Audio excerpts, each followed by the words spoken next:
show. We about to chop it up. Come to the show. We got some things we can talk about. Come to the show. We about to chop it up. Come to the show.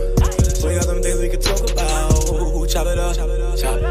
Chop it. Chop it up. Chop. We got some things we can talk about. Chop it up. Chop it. Chop it. Chop it up. Chop it up. Chop it. We got some things we can talk about. Come to the show. We about to chop it up. Come to the show. We got some things we can talk about. Come to the show. We about to chop it up. Come to the show. We got some things we can talk about. Chop it up. Chop it. Chop it. Chop it. Chop it up. Chop it. We got some things we can talk about. Chop it up. Chop it. Chop it. Chop it up. Chop it up. Chop it. We got some things we can talk about. Good evening and welcome to the Chop Shop. Look, y'all, this show must gonna be good because it has been an adventure even trying to get on the air this evening.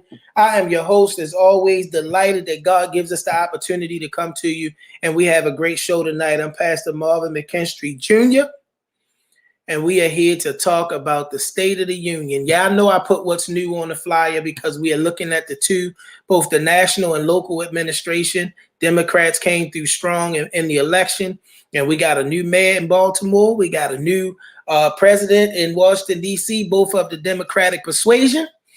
But boy, we done had a whole lot going on in 2020. So I want you to like, love, and share this broadcast. I need you to bring all your friends on. Listen, y'all, tag people's names in the comments that's interested in this type of stuff because I have two great guests with us tonight. I have one of my brothers. Man, this guy's a frequent contributor to my show, and I feel honored because he's a frequent contributor on like Roland Martin Uncensored. Like, people come for this brother because he has some great insights and great perspective. Hey, my godmother, Miss Brenda Jones, I love you so much. Some great insights and great perspective on issues that concern Black people. People in general, the country, policy. The brother knows the stuff. I'm talking about the one and only Mr. Dayvon Love. And I have with me tonight my other bro, former vice president of the Maryland Republican Party, intelligent, strong, politically astute. Listen, y'all, this brother on the night of the election, when it looked like Trump had this thing in the bag, told me, nope, Marv, hold on. He called it. And he is here with us tonight, the one and only Mr. Brandon Cooper. I'm excited about these guests tonight, and we got some great stuff. Hey, Ma, how you doing? The one and only overseer, Desiree Godbolt, is with us tonight. Saw my bro, Roderick, a couple of Saturdays ago, embraced him and loved on him. Man, listen, if I sound happy and excited tonight, it's simply because I am. God is good, and I know just like in your life, everything ain't perfect. But to the glory of God, I know that all things work together for good. So I ain't going to go into preacher mode tonight, but I'm excited. Please tag people that want to be here. We're going to cover the broad spectrum of what's going on in both the local and the national government. So before we get to that, I don't know if my man is queued up because, listen, y'all, I got the best engineer in the world. The brother is a monster. He's my right hand, my left hand, my main man. Always on the ones and twos making the magic happen, Mr. Shaka Pitts. Shaka, boy, you've been making miracles happen today. Hey, listen, man. Just trying to be that cog, man. Trying to be the cog in the machine, man. Hey, you ain't trying, brother. You getting it done. As always, glad that you are here. Man, we got some stuff that we gonna talk about today on this show. But man, they say when Twitter fingers become trigger fingers, yeah. Or the governor and the mayor going at it blow for blow. The governor coming hard talking about, look, it's off the hook in Baltimore. This is my own words. I ain't quoting them. I ain't no citation or quotations here. You ain't gonna put the Hogan voice on? You ain't gonna put the Hogan Man, voice listen, on? I don't even know. Listen, my voice, first of all, y'all done heard me on the air enough. My voice don't get that deep, right? But the brother straight up, no teeth in the fever. He go and look, y'all gonna hear about this from day. This show might just turn into that conversation, right? But the governor comes and he say, man, Baltimore leaders need to get it together. He said they ain't doing nothing. Now we know the mayor, then introduced his new crime plan. He said it's going to be a turn because we want to not do what's been done. Hey, Bishop Dukes, one of my big brothers and mentors, is on here. It's going to be a big turn of the wheel because we don't want to do some of the stuff that's been done in the past, but we definitely are going to address what needs to be addressed. And the governor say y'all ain't doing nothing. Shot. Listen, Marv. I'm gonna keep it a buck. Like I don't even like him. If you're not boots on the ground, I really don't want to hear too much from you, to be honest. I don't care what your position is. I don't care who you are, where you are. If you're not living here and doing the work here and your feet is on the ground, your thumbs on the pulse, I'm not trying to hear that. And let me add something else into it, Marv.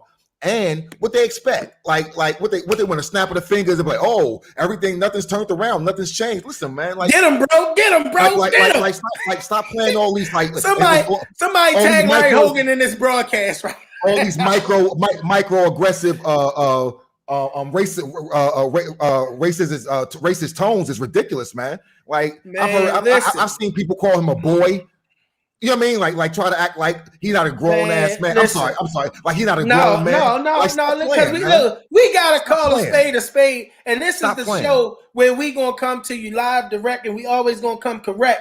The truth is, man, I get what you're saying because I understand the part of the conversations to say, man, like what are we really doing, right? But I also get what you're saying, Shaq, because we do have to deal with that piece of the verbiage and the overtones. To me, I'm looking at the outrage that the brother has over this quote unquote Asian hate. Now, I don't want to see nobody at all get wrongfully hurt or anything. But the way this man jumps out there when it comes down to the Asian people, and I know his wife is Asian, he got a half Asian daughter and all that sort of thing. But man, this guy is an interesting character. But I'm gonna leave some more of that conversation for Brandon and Dayvon, because I know that don't get it twisted when I introduce my bro Brandon as the Republican Party, because this brother speaks truth to power. Man, listen, let's get some of this preliminary stuff out the way, Shaq, because I'm ready to dive all the way in, bro. I'm ready, man. We coming to you live. And somebody tag somebody in the Baltimore City voters page too. Yeah. Tag Baltimore City voters and Baltimore City black voters. Tag them all, man. Let's get everybody on here that has an opinion. And listen, y'all, I think we coming up on the time to do another town hall, bro, where we need to go ahead and open up the airways to our audience and hear what they got to say about some of this stuff, man. But we gonna let you know when that happens. Preliminarily, y'all know it's always about stopping the beef. I have been out regularly with the We Are Us movement, man, and we are in neighborhoods engaging. We had six brothers go to work yesterday. Well, today, between yesterday and today. 4 went yesterday, 2 went today. That's a result of the great work that we're doing. I showed up over at the rec center, Oliver Rec Center. Cap had me come over there and talk to a group of young men. We are impacting the people who everybody wants to blame everything wrong on. The people that we're dealing with looks like the people that they say commit murders, dealing the drugs, in the gangs, the ones that are the squeegee boys. Everything that they hate is who we engage in. And we got to stop the beef hotline. I tell them all the time, even if you got to eat out here, you ain't got to die out here. We want to bring life. There are 2 numbers listed on here. One scrolling across the bottom. It's always manned 24/7. Somebody gonna answer if you call. If somebody in your family is in one of those situations that could cost them their life, the things that we call senseless, that make a whole lot of sense in the system that's governing our streets out there, we want to have the opportunity to get in the middle of it and to stop it from going down that way. So it's Stop the Beef hotline. The number's right there on the screen. You'll see it on my Facebook page. You see it on all of We Are Us Brothers page. We are trying to make a difference in Baltimore. Next, I think I got it to you, Shaq. We got the community walk that's happening this Saturday on May the 8th. I don't know what community we in. I actually got to look at the flyer this time. So when the flyer come up, I'm gonna tell y'all. But y'all know we out in the streets. We in neighborhoods where the crime is happening, where the bodies are dropping, and we're trying to make a difference. All right. So here we go. Saturday, May 8th, and the following week, Saturday, May the 15th, we are going to be in the Northeast Baltimore, what they call North Baltimore community at 4321 Old York Road, one of the great churches with one of the great leaders in the kingdom of God here in Baltimore, Bishop Jerome Stokes, talking about the one and only Church of the Redeemed of the Lord. And we're going to hit that Old York Cater. If you McCabe, if you out that mob, like I've been out that mob, you know these streets that I'm talking about historically have been crime ridden, and we gonna go around there, show some love, bring some opportunities, and try our best to change some lives. So if you a man and you listening, or you somebody that love a man, got a man in your life, tell him come on and meet us over there. The only requirement is that you come in love. You ain't gotta have a whole bunch of nothing. Just come in love, man, and we're going to try to impact somebody. All right. I got one more thing. A very good sister, friend of mine, did something major. How they say now, Shaq, she did a thing, y'all. And this sister is brilliant. You've seen her hit. Nope, that's the wrong one. This sister is brilliant. Y'all seen her on the show. She's been a guest. She has come and put all kind of wisdom talking about the one and only Dr. Chauvin Whitehead. I hope I got it to you, Shaq. That might be my fault. But she wrote a book. I didn't get it to you, Shaq. Well, let me shoot it to you real quick, Shaq. Y'all know we keep it real around here, y'all. We ain't going to act like we got it all together. But we going to get it out here because I told my sister I was going to shout it out. I think it's a book. Y'all, I'm not prepared today. Y'all pray for me. Yes, it is a book. The freshman book release of Dr. Chauvin L. Whitehead. You're going to see it on the screen. Beautiful artwork, incredible, amazing, and intelligent sister who is about a real good work. She pulls me all the time because she has a way of being able to get that audience into the room of young people that normally don't want to listen to those of us that are from the church. She get them in the room and she called me. Then she got the balance that when she get the church people, church folk, some people say they don't like that term. I love that term. I'm church folk. You don't like it, do something about it.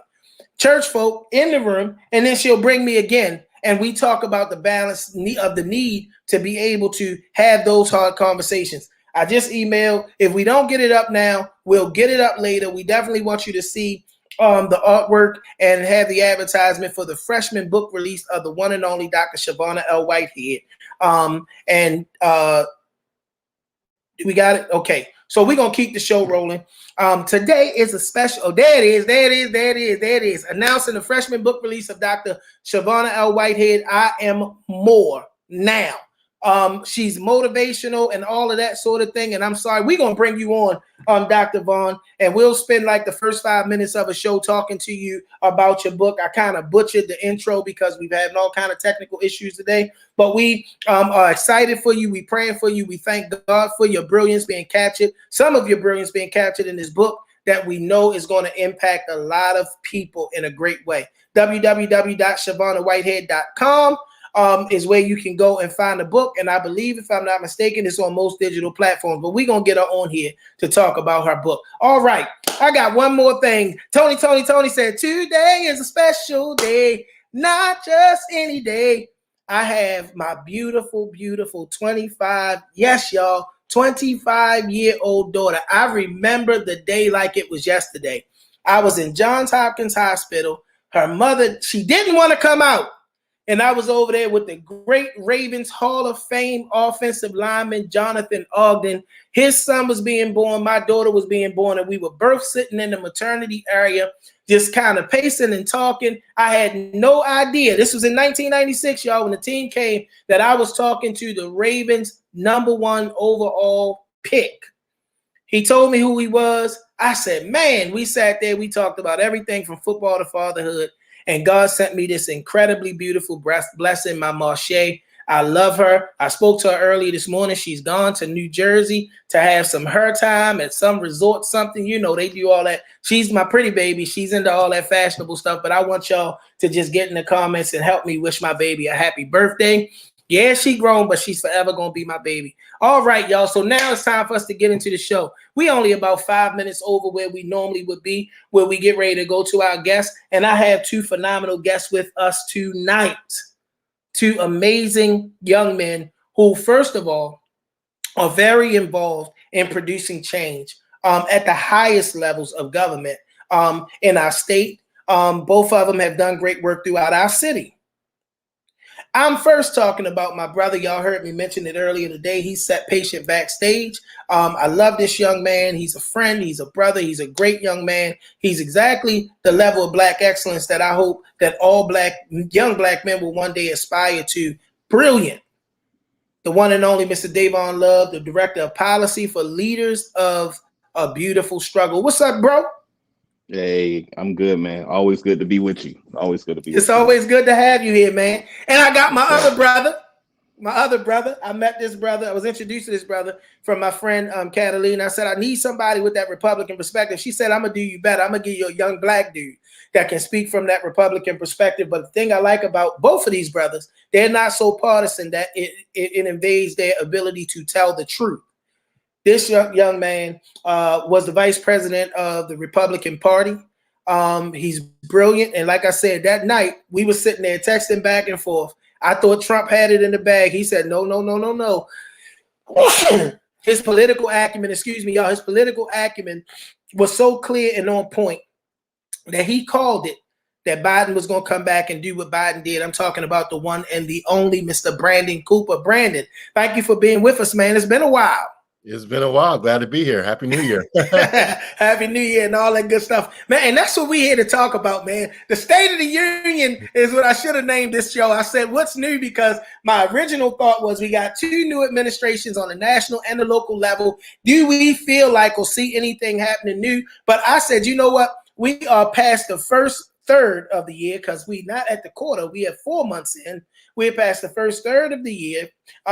First 100 days of President Biden's presidency. About a month ago, we passed the first 100 days of the new mayor's tenure in office. And we got some things that's been going on. First and foremost, I didn't do a show about it. I didn't talk about it.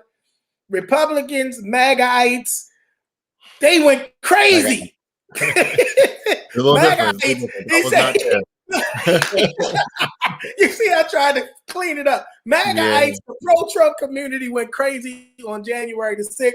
Essentially, for me, kind of setting the tone for the year. And I ain't gonna lie to y'all. I ain't make no Facebook posts. I ain't go live. I ain't say nothing deep. I went and made me some nachos, got me a nice ice cold glass of lemonade, sat down, and turned to every news channel I could because I wanted to see more of it because it wasn't us this time. But they went bananas. They went ham. So we've seen that. We make our way through. We've seen the Derrick Chauvin verdict. We've seen historic legislation passed in the state of Maryland. We saw the Ma'Khia Bryant shooting. Man, we got all of this stuff that's kind of in the national picture. Where we at, guys? What's the State of the Union? I want to start off talking because I want to spend little time on the national picture. And then I want to dig in to more of our local stuff, which is what I care about the most.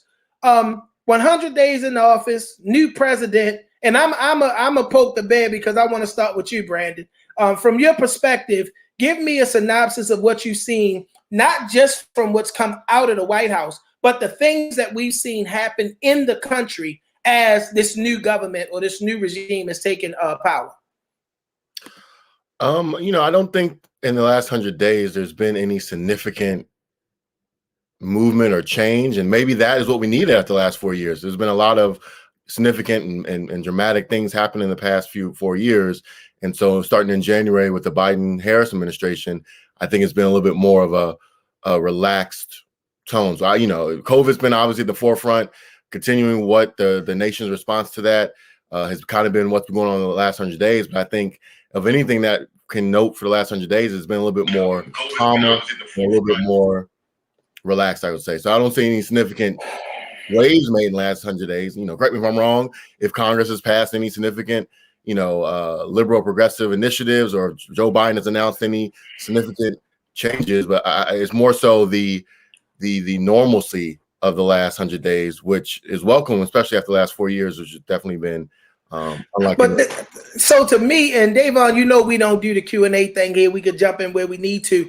But that's the interesting thing to me, because to start with what was dubbed the Capitol Insurrection, and I had the privilege of being in D.C. for the inauguration, and it looked like a war camp. The the level of fencing and all of that sort of thing, and the amount of security and all of the stuff that was put in place during that time, it definitely did not look like DC on Inauguration Day. Was that the only level of impact so far during this transition of power that you guys have seen, or did that happen? We had an interesting inauguration and things got normal, or would you say that there's been anything that's been impacted by January the 6th? So a few things come to mind. The first is that the way that I interpret the Capitol insurrection is that, you know, it's one of the terms that like at LBS we use to describe certain dynamics. It's white people beef, right? Like it's important for us to recognize that there are different factions of white corporate power, right? And if you look at like the Republican Party versus the Democratic Party, one of the key differences is what industries support which party, right? So you got like with Republicans, it's like more, you know, real estate, you know, oil, you know, manufacturing based, you know, trades. With Democrats, it's tech, it's Silicon Valley, it's Hollywood, right? So you're talking about different wings of both institutional frames that empower white folks. And one of the things that Democrats, I think, attempted to do was characterize the Capitol, the insurrection, as something that Black folks should understand as something that we should be afraid of. See, that violence was an intramural beef between different wings of the same corporate structure that oppresses all Black people, right? And that's not to say that the individual people who are harmed by it, you know, are, you know, like that's legitimate. Like people were scared, there were people harmed and people who were killed.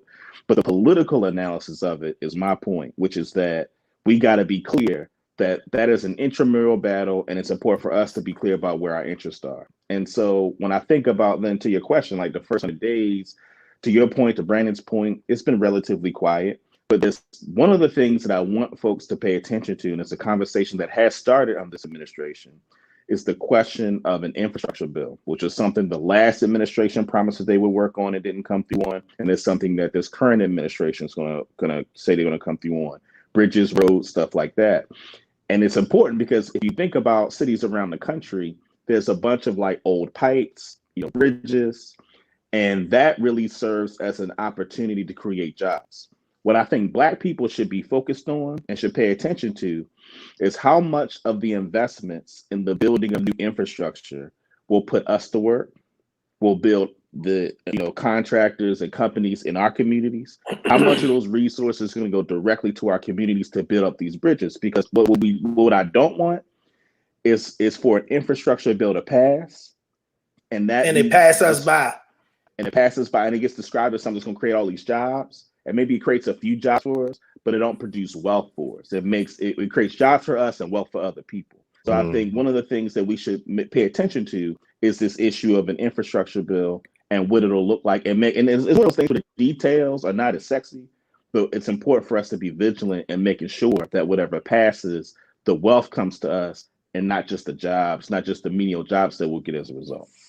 Well, this is the Not Sexy Show, y'all, because we're going to talk about the real issues and you're going to be educated. I want to get to the local stuff, but I can't jump over this. We have found ourselves at a point where vaccination has rolled out. And, you know, what kind of impact is, because I believe that if I heard, they want 70% of Americans to have at least had the first shot by July 1st.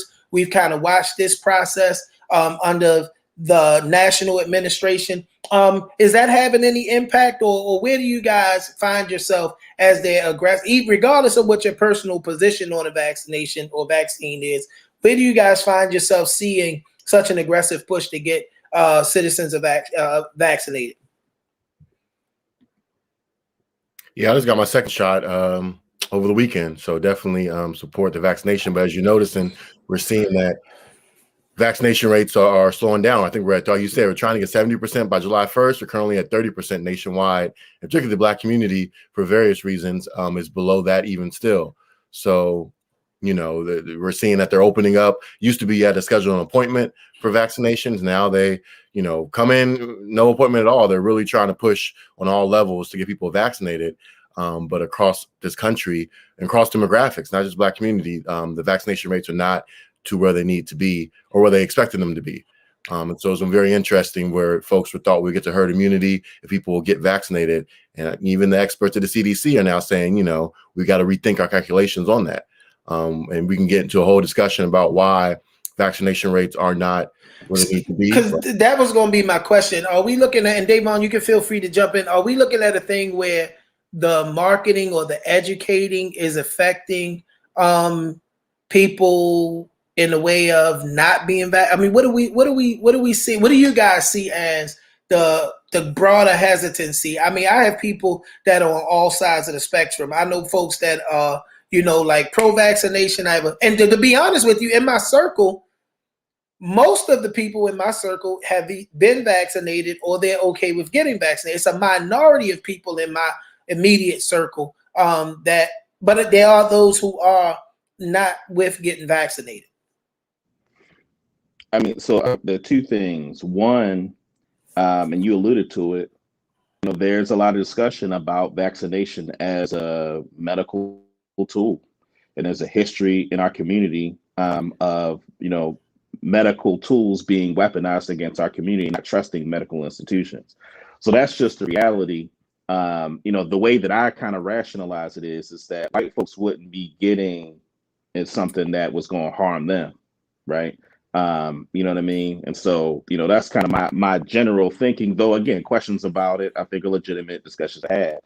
But I think the second point, and this is the kind of broader political point, and actually had someone reach out to me today or a few days ago, just trying to get through the folks for whom, particularly younger Black folks that are not as interested in vaccination.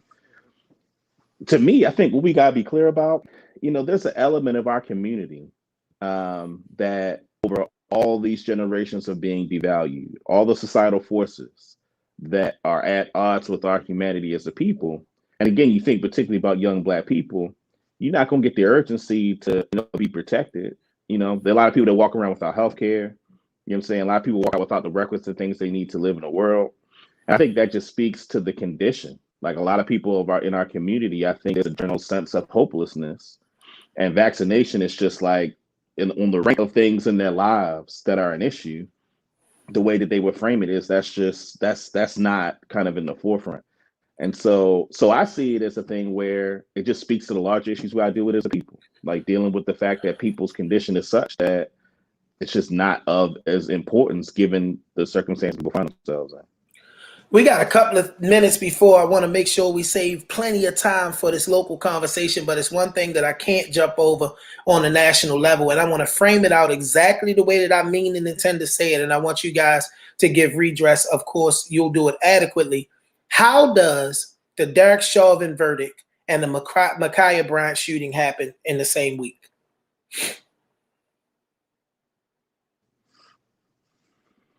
I mean, the thing that I'm generally frustrated about in terms of the national conversation around policing is it becomes like theater. It's like, an individual person gets killed. We like zoom into the person's life, to the particular circumstances. And for me, it's like, if you understand the issue of violence against Black people by the police, it doesn't matter the particular details. You can replace it with Black folks in other circumstances, and the phenomena carries out. Like, it's a sociological phenomenon, the killing of Black folks by police. What I hope that people take from that, and what it illustrates, is that it is a societal phenomenon, right? That if we don't address it at a policy level, at a structural level, then we can get all the verdicts we want, right? It doesn't change the larger structures that allow law enforcement officers to engage in a level of brutality against Black people. And one of the things I was disappointed in, you mentioned, there are times when I'm on Roland Martin's show, and his folks asked me to be on the show the day the verdict was announced. I didn't get a chance to be on because they were covering a lot of the other stuff that was happening, but I was watching the coverage, and there was just all this jubilance, right? It was like Ben Crump and the folks, they were so happy about the verdict. And it's one of those things that makes me feel like an asshole sometimes, because what I thought to myself is like, we can't be happy about a verdict. Man, listen, I didn't post anything because I felt like I was going to come across as that. I'm like, one verdict is not victory. it's accountability. And I think you've seen some folks come to the point to where that tone kind of began to kind of hash its way out. And Brandon, I want to give you plenty of time to kind of jump in here on this topic yourself, man, because you're a Republican, but the thing I've learned through our friendship and brotherhood is you black first, right? Yeah. So I really want to hear from you as it pertains to this particular space. I was pleasantly surprised by the verdict in the Derrick case, because I thought that maybe second-degree murder, and I'm legal educated, went to law school in Baltimore. Given all that we know about police brutality cases, I was surprised that he came back guilty of all the charges. I'm glad for it. And I say, to your point, it's not celebration of, what happened. It's more so relief that a murderer is off the streets, honestly, and off the police force. That's what it is. It's relief. And to your point about it not being, you're not going to win over one case. And you can look at what Thurgood Marshall was doing with NAACP many years ago. He would take the cases and use the cases he won for larger change when it comes to laws. He would go and, get a case won in Mississippi or down south, and then take it to Washington to try to get the system, as Dayvon was talking about, changing. So we definitely got to, recognize the small victories, but understand that we need to leverage those into national change. Like we saw, even I know people have issues with some of the Maryland police reform laws that passed but aren't strong enough, but they were a step, and stuff like that. We need to be taking that to national level. Now that we have Democrats in the White House and in Congress, what is stopping these massive police reform bills that people talk about for the last 4 years when Bad Man Orange is in office? And now that we got it, you guys got it. Let me know. Let's see what happens. So that's the question: should we rightfully expect that because of this particular regime that we have in office, being Democrat, being of progressive kind of mind, should we expect fire? I'm surprised that the amount of black men that died at the hands in police custody, black people that died in police custody over under President Obama's administration, we never got anything on the federal level. To me, that significantly impacted it. I think there was what they call a task force put together, and that was about the long and the short of it. Should we expect something to come out of this government or this White House that's going to be impactful as it pertains to the national picture of police brutality? Well, let me tell a story. Back during the uprising, there was a group of us that actually got a meeting with Loretta Lynch, who at the time was the Attorney General. And in that conversation, she wanted to talk to us about, what we thought needed to happen. And one of the suggestions that I made was that, because it's important for folks to recognize that the policies around policing are the providence of state and local law. Like, there's no federal legislation that can be passed that addresses the problems with law enforcement. You got to go to your local legislatures and your city councils for that. And so my question to her was, will the Department of Justice, because in many of the reports that they publish, many of the things that they suggest as changes are things that support our position. And so we asked them, the then Attorney General, would you send DOJ folks to testify in Annapolis in support of the policies that you all say would lead us in the right direction? And the response I got was, well, within the Democratic Party, we have a certain level of courtesy. Like, we don't go into the affairs of local, Democratic leaders. We don't like to, put our fingers on the scales. And for me, that says everything I need to know about the Democratic Party, right? Because while in public they'll say, yeah, we want to address issues of police brutality, we want to, they'll say it. But in terms of the policies that it would take to address it, which requires local and state, they know that they don't have jurisdiction over it. So they can talk boldly about it, knowing that the local jurisdictions have to deliver on it. And so that's their way of being able to claim that they're supportive of it, but not actually do the work. And I think that's what we're going to see more of. We're going to see more gestures from the federal government. I want to see the federal government come into local jurisdictions and put their fingers on the scale if they're serious about the things that they recommend need to be changed. And when they can put their fingers on the scale, you're right. The police departments are ran by local officials. So there's not much the government can do as far as changing the policies, but they have money. They give a lot of money to these cities, and they can attach restrictions and conditions. We will not give you your $100 million this year unless your police policies mirror X, Y, and Z.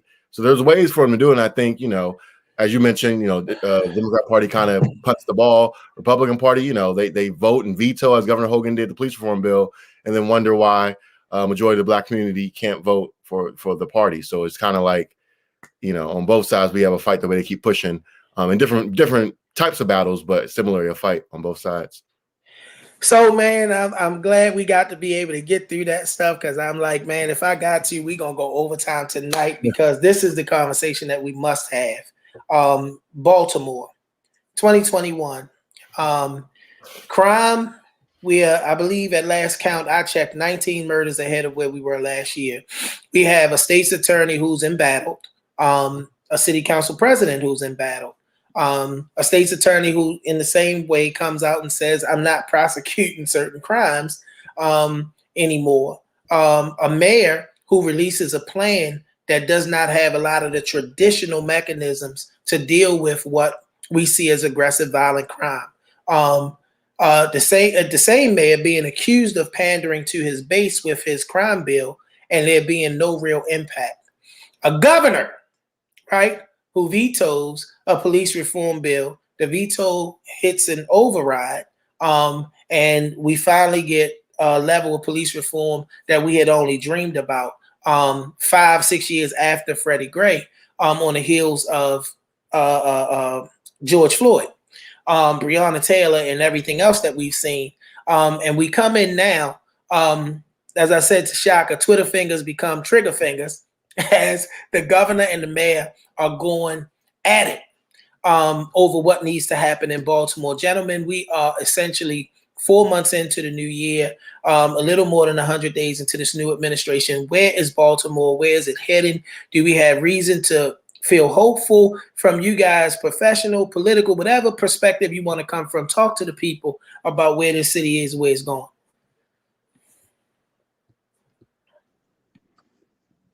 So, that's a lot.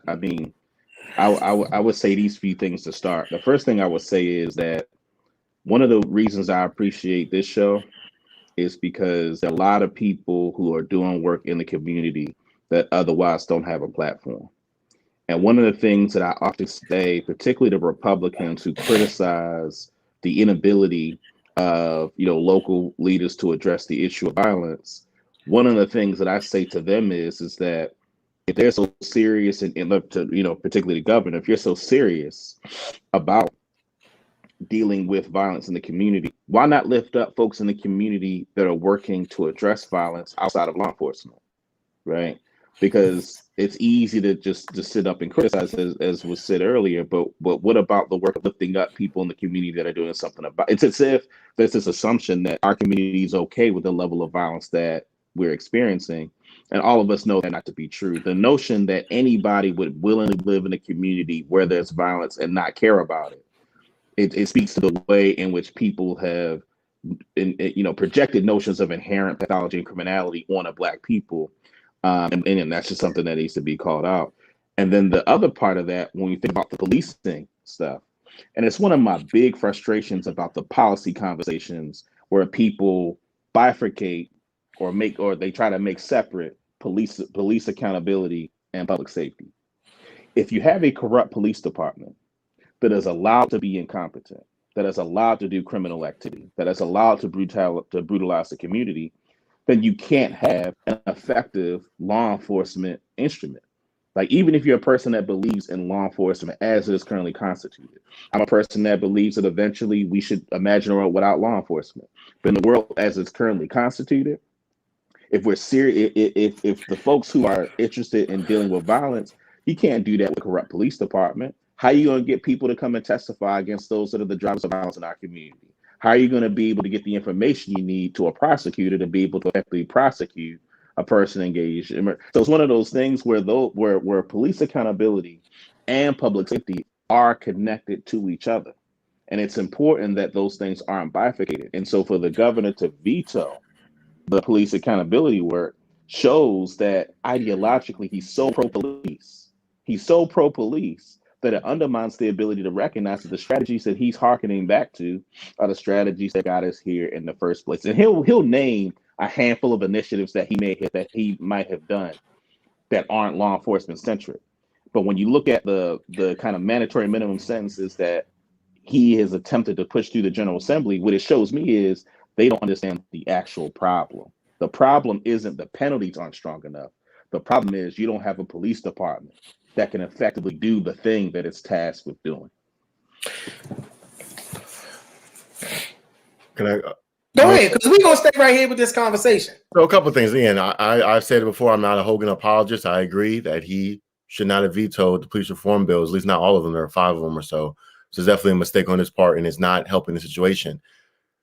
But to have a discussion about the crime issue in Baltimore and to focus it on the governor who's been there for 7 years, as if this issue has not been around for decades, I just find, I just think that's getting too political. I think if we're going to talk about the issue of crime in Baltimore and the politician you want to focus on is the governor, I just think that's not addressing the root cause of it. I don't live in Baltimore anymore, but I used to live in Baltimore. I went to law school in Baltimore, worked in the Baltimore City Circuit Court, and saw the crime issues firsthand what come between the courthouse. And I know there's issues way beyond whoever sits in the governor's mansion, even honestly beyond who sits in the mayor's office. That changes. There's systematic, as you say, or long-term generational issues that get to the heart of the crime issue. So if we're trying to talk about a conversation about how to solve the crime issue that we all know is in Baltimore, I just don't see how what the governor does ranks in the top 5 of the ways to address the issue. You're talking about the police and the accountability in the police reform. I agree wholeheartedly. Freddie Gray happened, 4 or 5 months into Hogan's first term. There's systematic, decades-long issues with the police department in Baltimore City.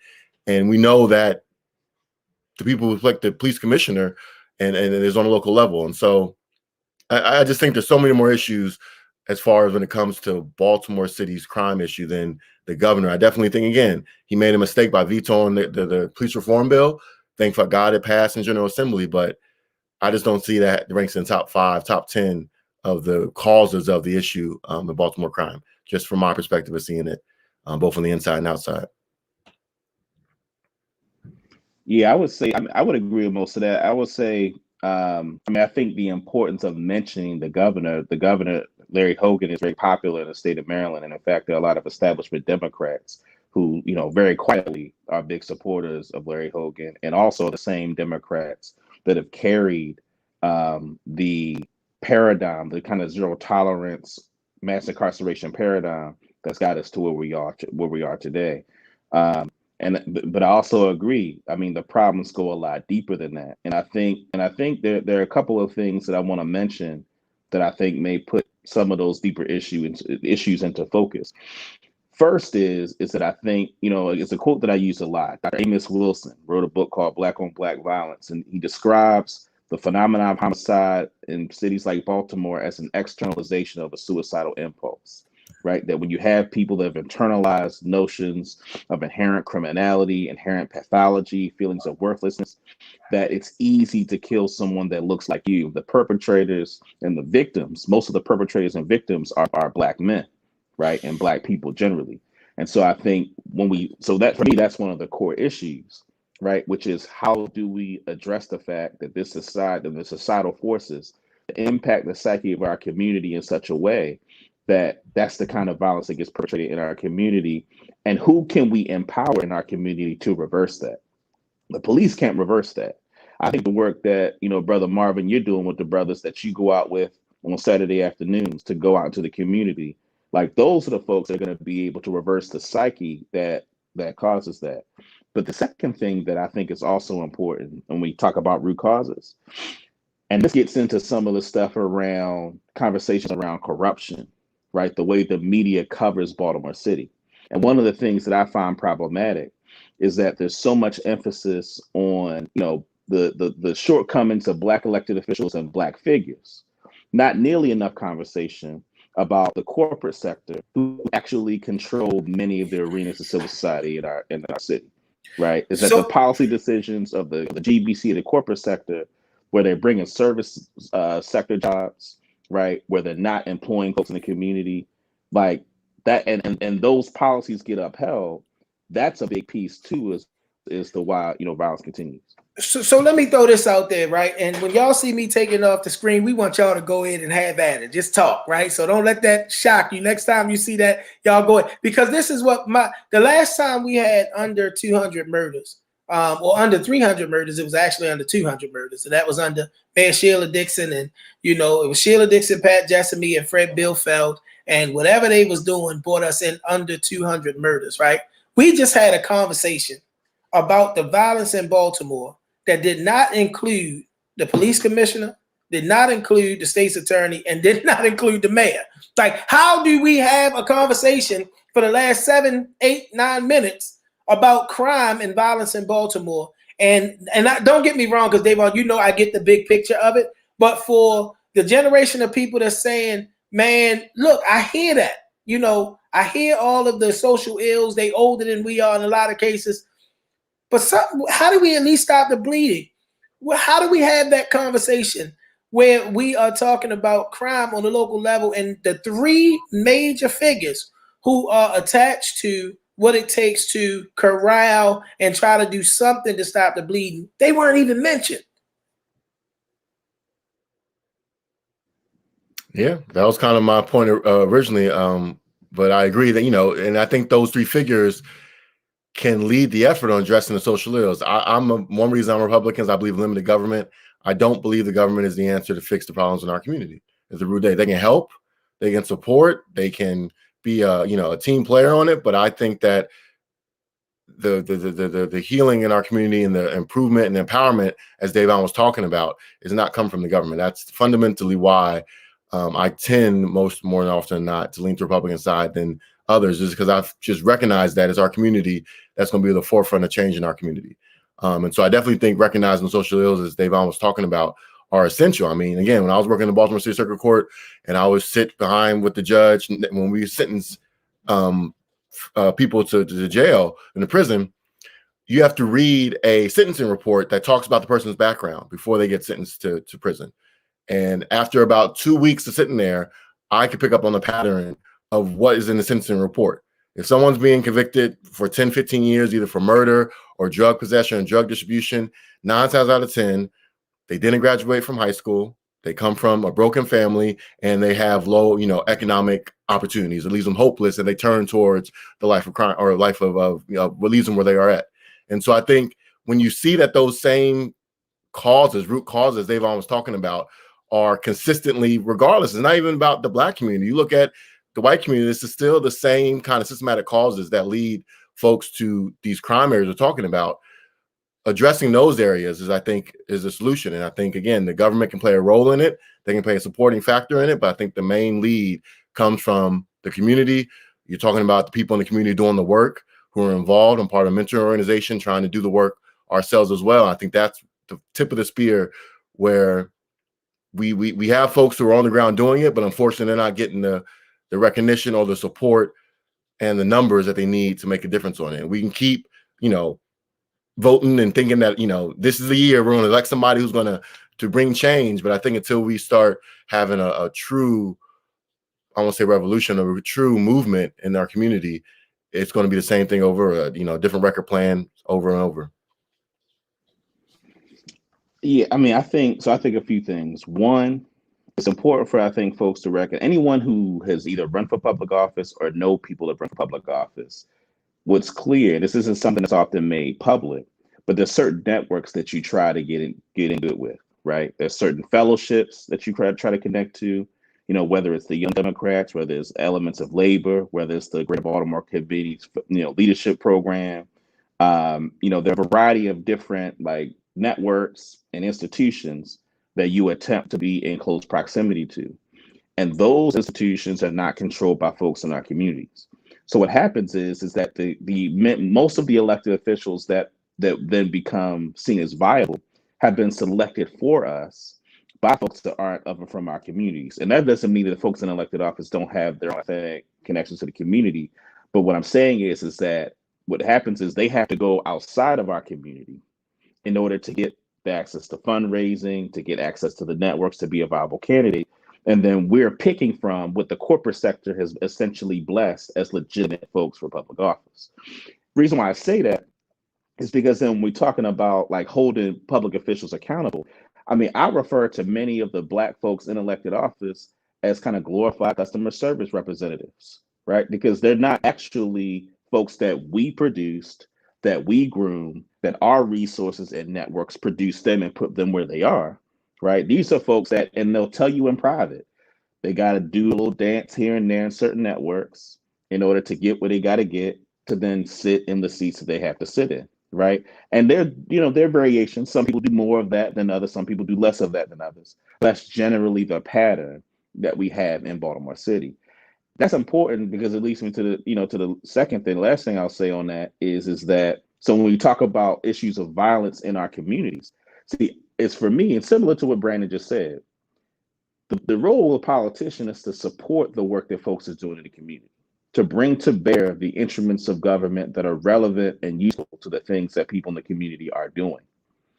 Part of the problem is that in order to do that, in order to shift resources into the hands of the community, that's a challenge to the status quo. Because the people in our community that have access to a platform are often folks that are sanctioned by that corporate sector. They don't want nobody to be independent, have the independent ability to shift the distribution of policy and resources. They don't want that. That would solve many of our problems. Because if there were people who were able to behave independently of these institutions, and they were given the resources to do that, they were given the resources to spend all, I know, like I said, brothers like you, Marvin, brothers like, Captain Andrew, there are a bunch of folks in our community that if all they had to focus on was addressing the violence in our community, they would be able to be successful in doing that. But that would also mean empowering people who are not beholden to the establishment in ways that is threatening to the status quo. And it's important for folks to recognize that the erosion of our civic life as a community in Baltimore is profitable to those outside of our community, right? If we think about like an institution like University of Maryland School of Social Work or Johns Hopkins School of Public Health, our misery is their business model. Our oppression is their business model. If an entity that our community owns becomes responsible for developing the strategies to empower our communities, those institutions don't have the same level of power. They're not able, again, to pick who's the elected officials, who gets a platform. So that's really where I think it is, where we have to put resources in the hands of people in our community to build the institutions to address our own problems. And if government's not doing that, then it's just a smokescreen. And I'm glad you said that dependency is the issue, because I feel, and I think it's both sides, particularly, I'm going to talk about my favorite, the Democrat Party. I feel like that dependency that we feel that we have to vote, if to save our lives, save our community, we got to vote for the blue, vote blue no matter who. I feel like that is a whole mentality that needs to change. This idea that, our lives depend on whether or not a Democrat wins an office versus a Republican. I mean, I know that none of us on this call right here feel that way, but a lot of people in our community I've talked to, at least, they feel like their existence, that their fortunes are tied to the Democrat Party and winning an election. And I think that dependency you're talking about, it works on both sides. There's institutes when it comes to the religious right. The Republican Party has a lock on them. They think that, the Christianity will end the day that Democrats take over. So I think both sides have that dependency model. And I think it's just more prevalent on the Democrat side of the Black community. And we need to get away from that point. Understand that, regardless of who is in the seat, like you said, the leadership and the money and the power and the support needs to flow into the community and not vice versa. It shouldn't be the community flowing in to support people to get in the office. It should be those people getting in the office to flow the resources and the money and the support into the community. But people say the good game during election time and then they take office and we see what happens. And real quick, one of the things that tends to happen during election time is that the people who don't vote get chastised. Now, I'm a person that's involved in the political process, understands the importance of, the vote as one tool. But I think we should see the kind of large disengagement there is from the political process, from the masses of our community, as a rational decision to say the people that come to tell me to vote for them are hustling me, right? And until we are able to present, something that people can say, I can see the benefit of that to my life, then that's a rational decision for people in our community to say, I'm not going to participate. So if I'm on here and I'm the political novice, right? and you guys have literally broken down the big picture of crime. What level of accountability or responsibility do I hold them people I just voted for, that police commissioner with his guaranteed contract, and that state's attorney that may be running for re-election too? We went another 7 minutes of conversation, and we didn't tell the people what power and again, they are not the end all to be all, but the expectation, if you talk to the average citizen who does not know a lot of what we know, they want to know, or they somewhere in their mind, right?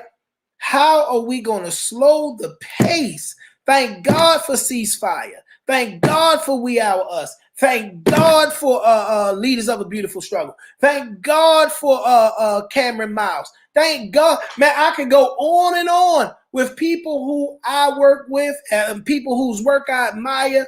But come on, man. We are fresh into, come on, man. Because I don't want to over-articulate the point, but what do I say to the people who are just saying, man, something has got to change? We get big picture. We going to wait it out. We long run. We support the crime plan overlook. But what in the world are we going to do to slow the pace? I mean, I would say tell them walk with you. Yeah. You know, okay. Tell them walk with you. You know what I'm saying? And because I think that's the thing that we got to combat. Like, we got to get the people you named to support the work that you're doing, or the people that you name and the work that they're doing. And I hate to reduce it to this, because I think for some people it feels overly simplistic. But who's gonna do it? Like, who's gonna fix the problem?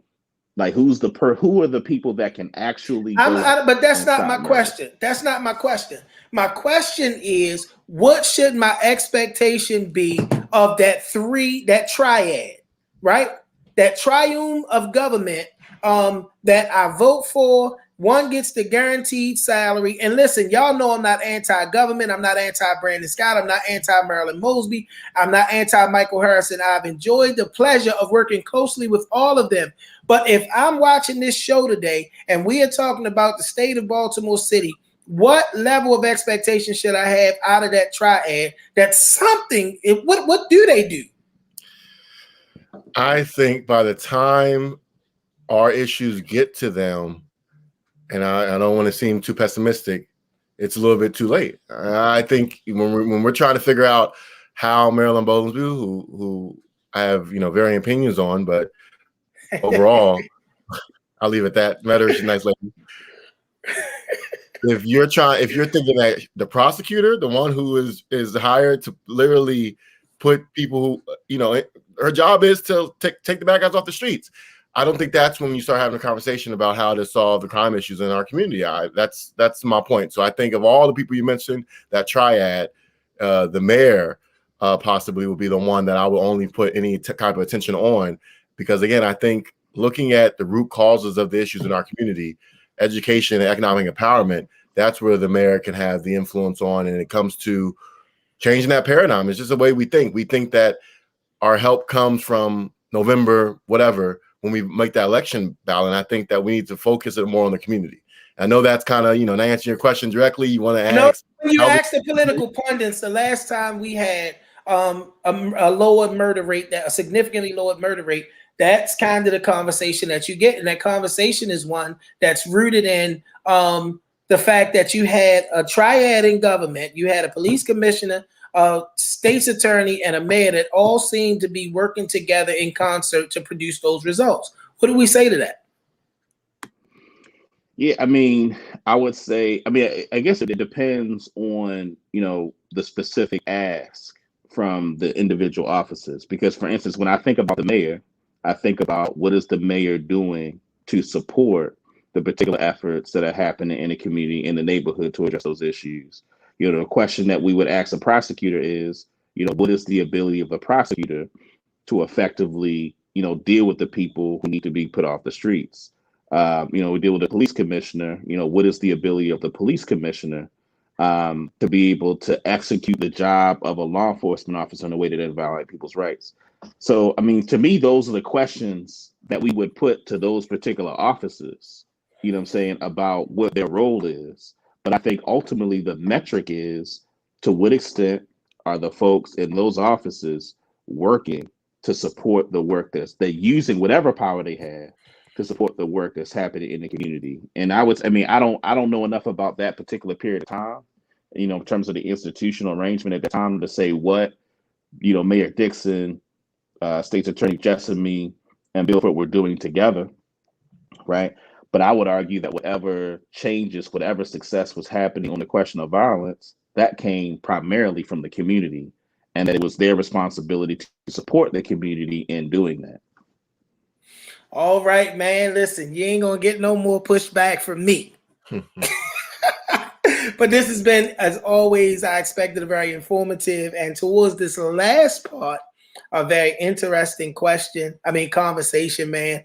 Y'all owe me about 5 minutes, so I ain't gonna go no further because I think we have done well in serving the people. And government is not the answer. I just want to end with that. They can be part of the toolkit, but yeah, because again, I think we're missing my point and my question. My point and my question is not, are they the answer? What is their role in the equation?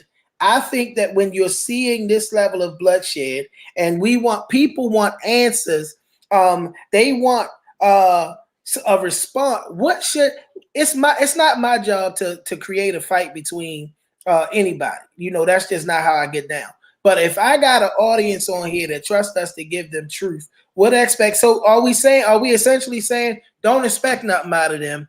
Get yourself mobilized and your community mobilized, and then we'll potentially see some significant change. Now, I'm a believer in that philosophy to a degree. Talk to me, Dayvon.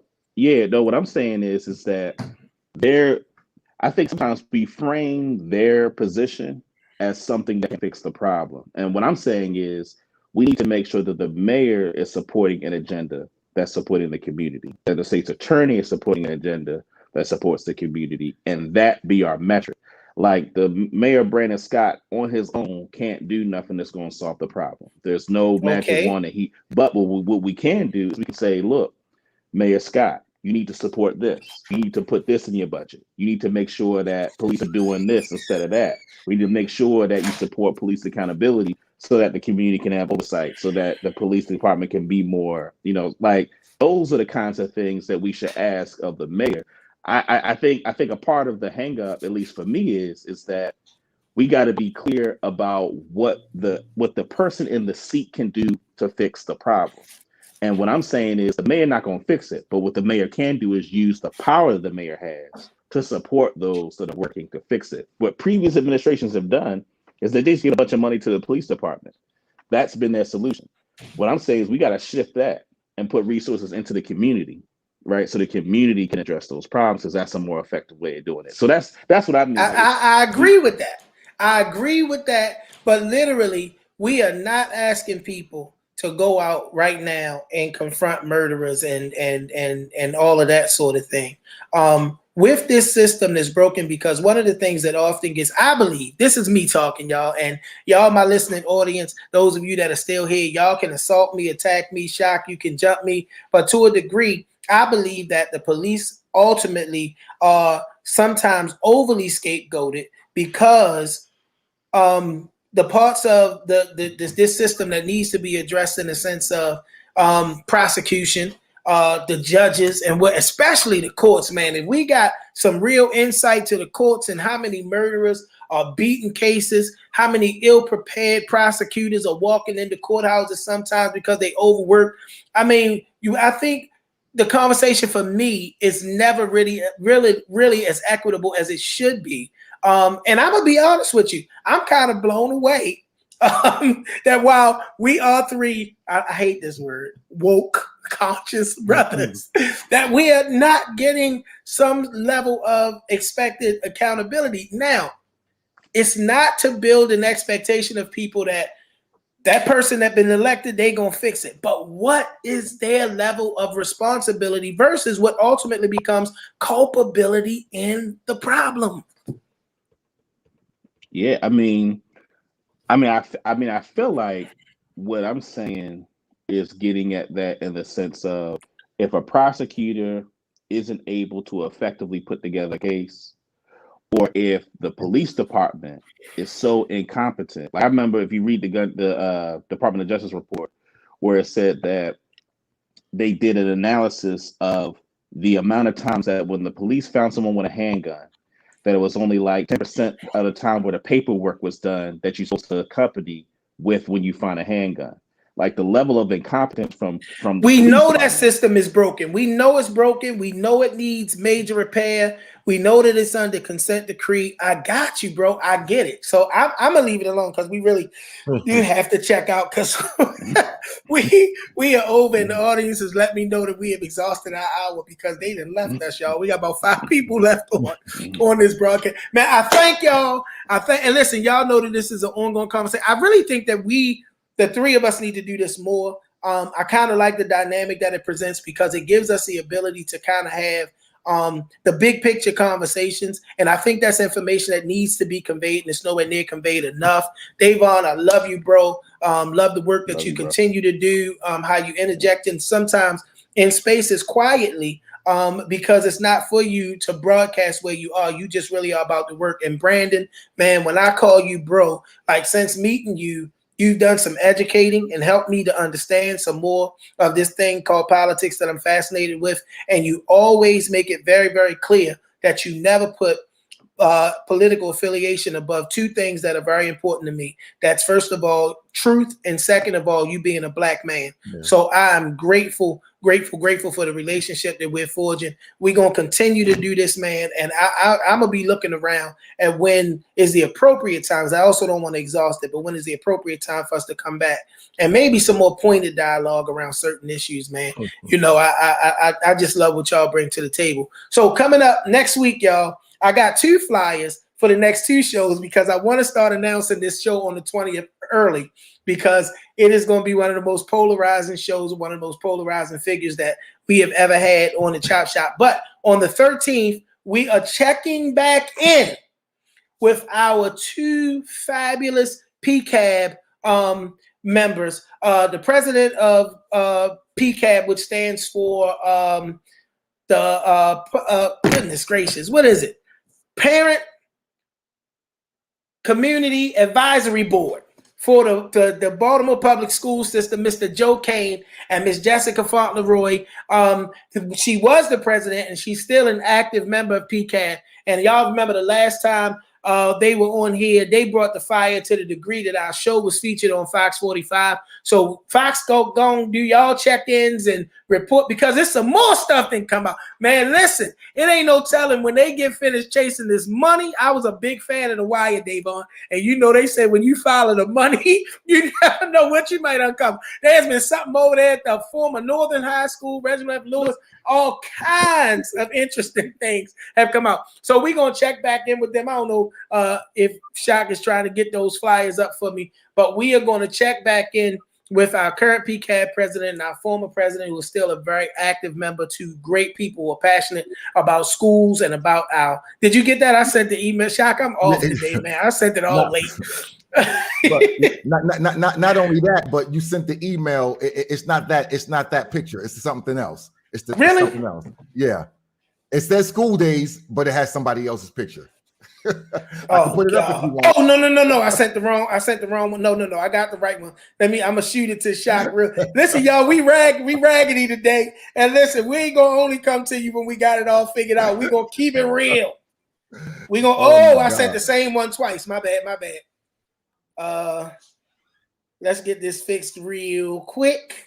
But while you doing that, I want to say, Brandon, I'm a big fan, brother. You know, I like how you carry yourself. I like the position you hold as a Black man and as a, you know, just to be honest, you know, as a politician. You know, I don't rock with y'all on the, you know, mostly, you know, but brother, like I'm all right with you. I'm all right with you.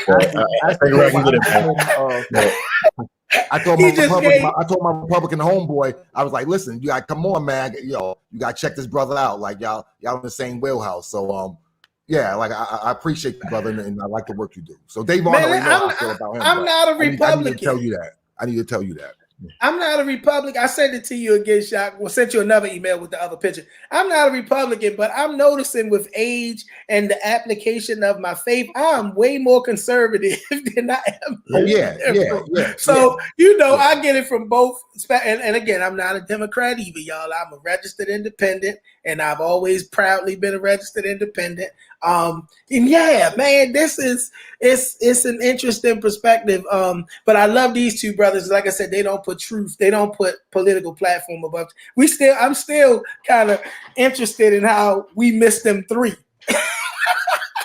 We missed that triad. All right, man. We got Miss Jessica Fauntleroy, and we got our school day segment, Miss Jessica Fauntleroy and Joe Kane, former president of PCAB and still active member, Miss Jessica Fauntleroy, and current president of PCAB, Mr. Joe Kane, are going to come and they're going to talk to us. And we're going to check in again around the fact that, listen, y'all, people get mad at Fox, Dayvon, but the truth, if it ain't nothing there for Fox to find, y'all ain't got to be mad. And let me say something to you, my beloved Baltimore.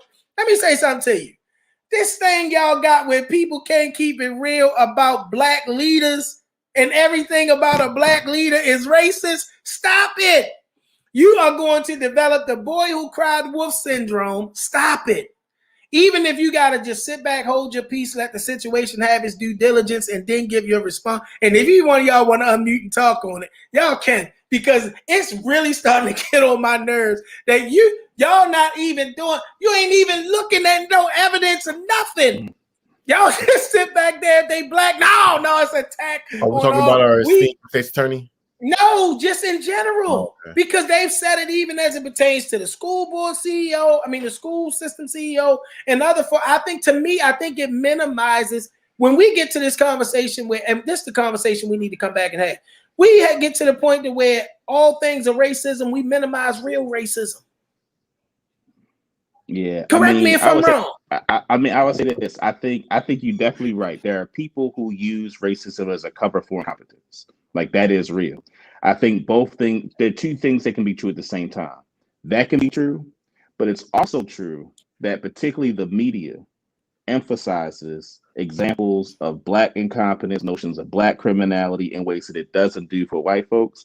And so what it does is that it puts us on this hamster wheel, right, where we focus so much at a place where there's limited power, and we don't go after the places where the source of the power comes from. That don't mean we don't hold people accountable.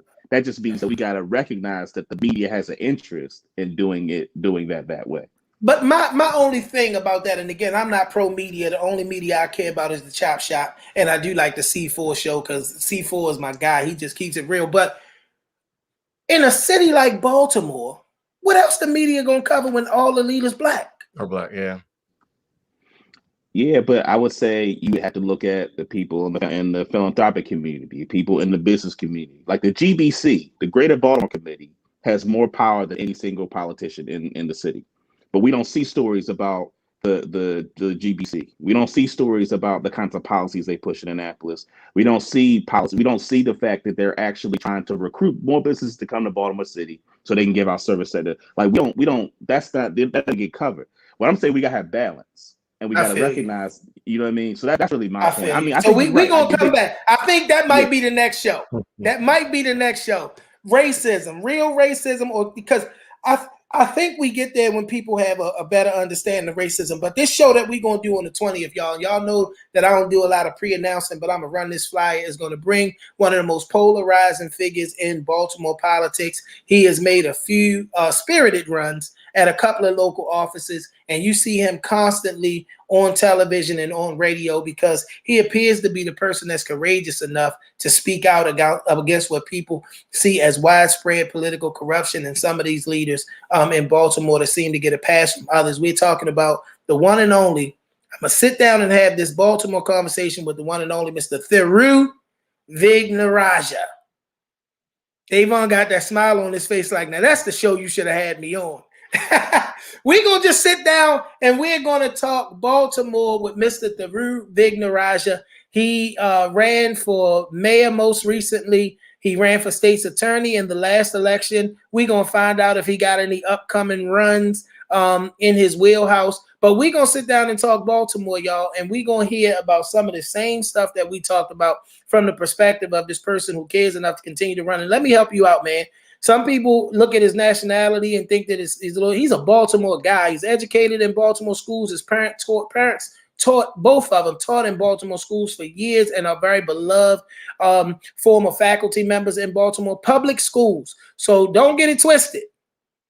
But we're going to sit down with the brother and we're going to have the conversation. I got to bring back on my right hand and my left hand, my main man, Mr. Shaka Pitts. As always, I don't even know why you went back off the screen, bro. But thank you again, because you always do what you do and you do it in a major way. Man, I'm loving your progress. I see you getting your reps up and I see you getting your weight up, bro. Yeah. And you have literally just given cancer the middle finger, man. And I respect and I love your courage in your journey, man. And one day we're going to be able to tell the whole story. Yes, sir. Yes, sir. I appreciate you, man. I appreciate you. All right. So that being said, one more person, the most important to thank. It's only 3 of y'all left, but I got to thank my audience. I always say if a tree falls in the woods and nobody's around to hear it, doesn't make a sound. Of course it does. It was just nobody there to hear it. And tonight, as always, y'all met us on Thursday at 6 p.m. and we were able to have the necessary conversation. So I want you to make sure that you tune into the upcoming shows, continue to ride out with us, and we are going to continue to bring you the conversations that are most impactful to Baltimore. With all of that being said, Shaq, it's only one thing left to do. Take me home, bro.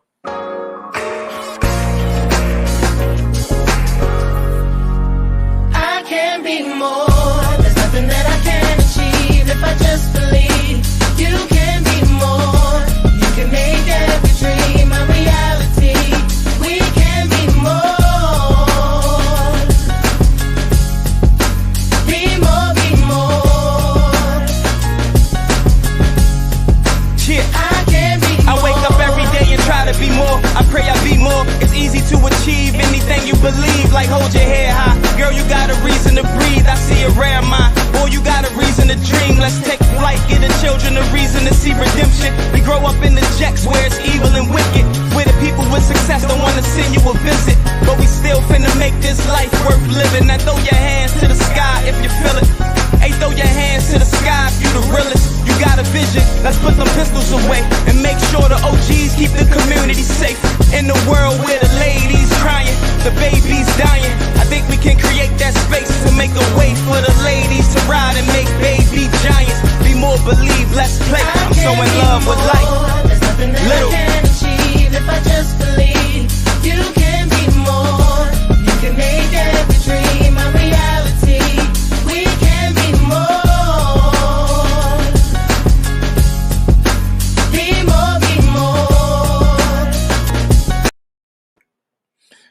Man,